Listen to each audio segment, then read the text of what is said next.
Hey guys, I wanted to give you a report on the Allison T-56 build. This is from Atlantis.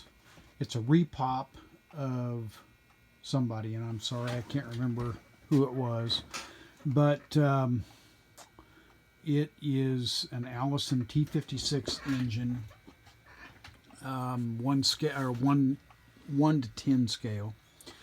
Going to be a really nice model when I get all done with it. I've already done the stand. I did my stand a little bit different than what it shows on the box.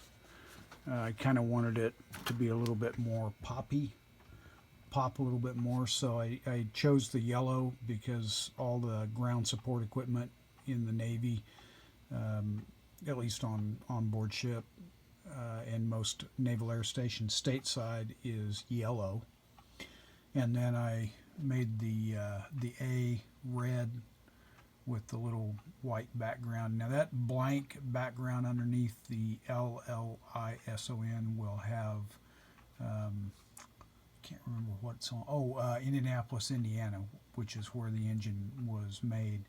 And then below that it'll say Atlantis for the manufacturer of the kit.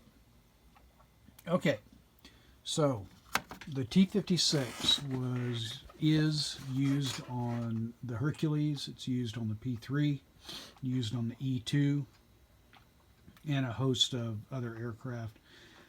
I've got the prop hub done, so the prop hub should be able to spin this.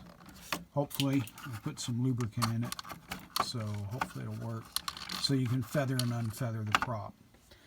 Got the props done. Now these are what I would call a load prop, and why I call it a load prop is it would be a prop that's not full size.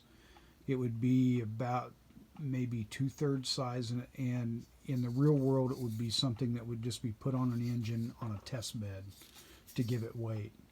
And of course I got it all done and realized that one of them here, which one is it? Maybe the model ferries came and fixed it for me. I don't know. Anyway, I had a little overspray on one of them.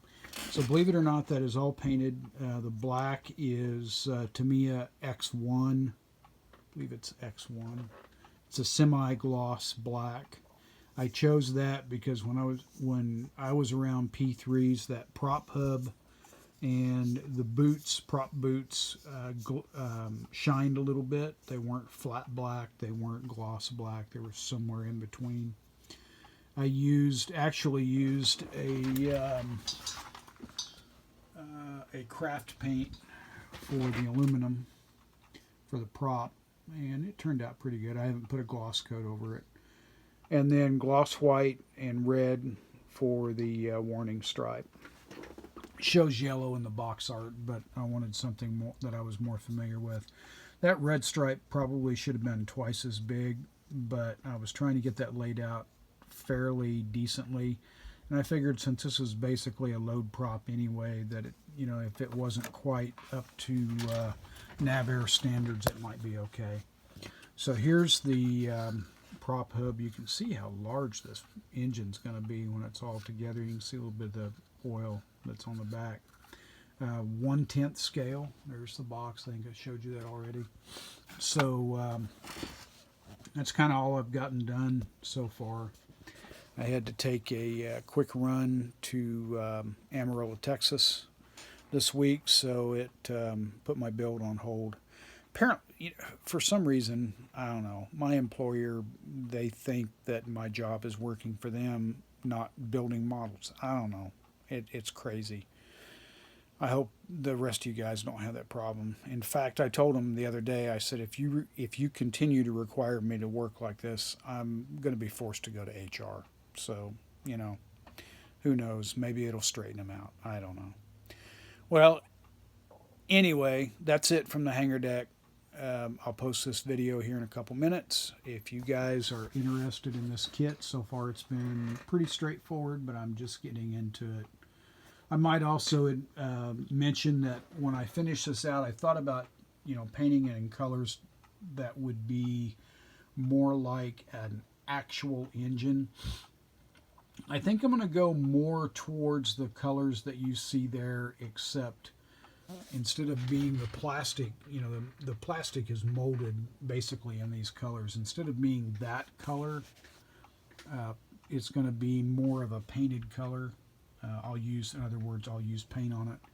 And then, I think, right in these areas right here where you see the demarcation lines where it opens up, I'll paint red on that. So what I'm shooting for when I get this done, hopefully, is it will look like a training device. A lot of jet engine schools and whatnot, you go in, you see a full-size training engine, and everything turns in it, and it shows the students exactly how a jet engine works. And so, all right, that's it for this evening. That's it from the hangar deck. See you later.